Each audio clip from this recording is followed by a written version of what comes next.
এই দুজন ভদ্রলোক দিয়ে দেখছেন, দুজনের বাড়ি হচ্ছে মেটিয়াবুরুজ বিধানসভা, আর বৌদির বাড়ি হচ্ছে কাকদ্বীপ বিধানসভা। দেখতে পাচ্ছেন কি? আমি একা দেখছেন না চারজন দেখছেন? কজন দেখছেন? কজন? এবার শুনুন, ইলেকশন কমিশন এদের দেখতে পাচ্ছেন না, এদের মৃত ঘোষণা করে দিয়েছে। এই জন্য আমি রাম মানিয়েছি। আর এরকম 3-4টে কেস না, খালি দক্ষিণ 24 পরগনা জেলায় 24 জন রয়েছে যারা জীবন্ত বহাল তবিয়তে রয়েছে, কিন্তু এদের দেখিয়ে দিয়েছে মারা গেছে।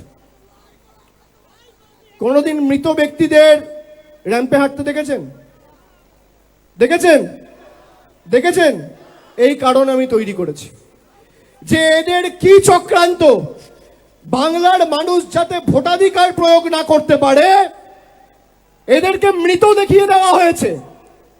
আরে আমরা যতদিন আছি একটা মানুষের মৌলিক অধিকার আমরা যেতে দেবো না। বারুইপুরের র্যাম্পে ভূত হাঁটিয়ে চমক অভিষেকের, বেঁচে থেকেও খসড়া তালিকায় মৃত। এই অভিযোগের ইস্যু তুলে নির্বাচন কমিশনকে তীব্র কটাক্ষ অভিষেক বন্দ্যোপাধ্যায়। অভিষেক ব্যানার্জি তার বারুইপুরের সভা থেকে কটাক্ষ করে বলছেন, এই র্যাম্পে আমি আজকে 3 জন ভূতকে হাঁটাবো, আপনারা দেখবেন। এরপরে 3 জনকে নিয়ে আসতে নির্দেশ দেন তিনি। এদের মৃত ঘোষণা করে দিয়েছে নির্বাচন কমিশন। এদিন এমনই অভিযোগ করছেন অভিষেক ব্যানার্জি, অর্থাৎ বেঁচে থেকেও খসড়া তালিকায় মৃত এই 3 জন। তাদের মধ্যে 2 জনের বাড়ি মটুয়া ব্রুজ এবং আরেকজনের কাকদ্বীপ বিধানসভা। অভিষেক ব্যানার্জি তিনি অভিযোগ করছেন যে এরকম 3-4টে নয়, খালি দক্ষিণ 24 পরগনা জেলায় 24 জন রয়েছে যারা জীবন্ত বহাল তবিয়তে রয়েছেন, তাদের নির্বাচন কমিশন মৃত দেখিয়ে দিয়েছে। এদিন এমনই অভিযোগ করছেন অভিষেক ব্যানার্জি। পাশাপাশি তিনি বলছেন যে তৃণমূল দিল্লি যাবে, নির্বাচন কমিশন এবং বিজেপিকে একযোগে আক্রমণ অভিষেক ব্যানার্জির। আর এদিন নির্বাচন কমিশনকে নিশানা করে অভিষেক ব্যানার্জি কি বলছেন শুনবো। রাস্তার দুধারে যা লোক ছিল, 1/3 লোক যদি দিল্লিতে যায়, জ্ঞানেশ কুমার অমিত শাহ বানের জলে ভেসে যাবে, চোখে দেখা যাবে না। খালি রাস্তায় যা লোক ছিল বানের জলে ভেসে যাবেন।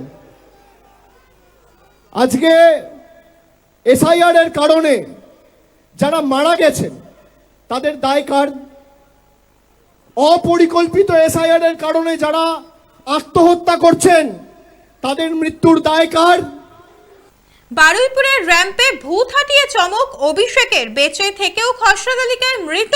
এই অভিযোগের ইস্যু তুলে নির্বাচন কমিশনকে তীব্র কটাক্ষ অভিষেক বন্দ্যোপাধ্যায়।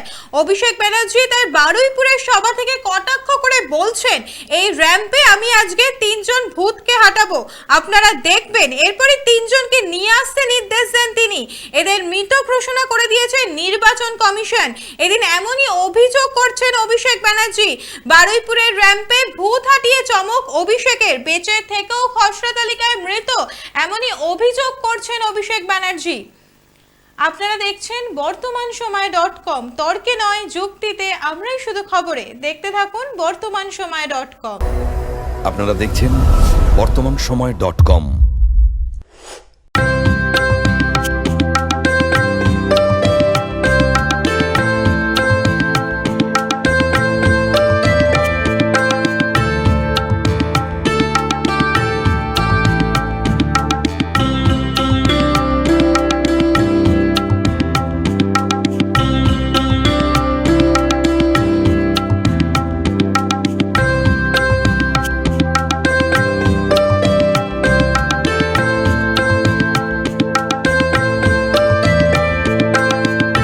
ইমারতি দ্রব্যের ক্ষেত্রে বিগত 40 বছর ধরে বিশ্বস্ত প্রতিষ্ঠান কল্যাণী আইটিআই মোড়ের Shankar traders. Shankar traders, Kalyani ITI মোড়ের শঙ্কর ট্রেডার্স। বাসন্তী রং ছুঁয়েছে যখন জীবনের বিশ্বাস, সিঁদুরে সলাজ আঁকে বধূ সাজ, মন তুই ভালোবাস। যত আকুলতা হয়েছে বারোটা বাসন্তী সংলাপ, ভেসে যাক দোহে আদরে আবেশে বন্ধুতা সবার ছুঁয়ে নয়নমণি থাক। আগমনী বাসন্তী ফ্যাশন প্রাইভেট লিমিটেড, কাঁচরাপাড়া।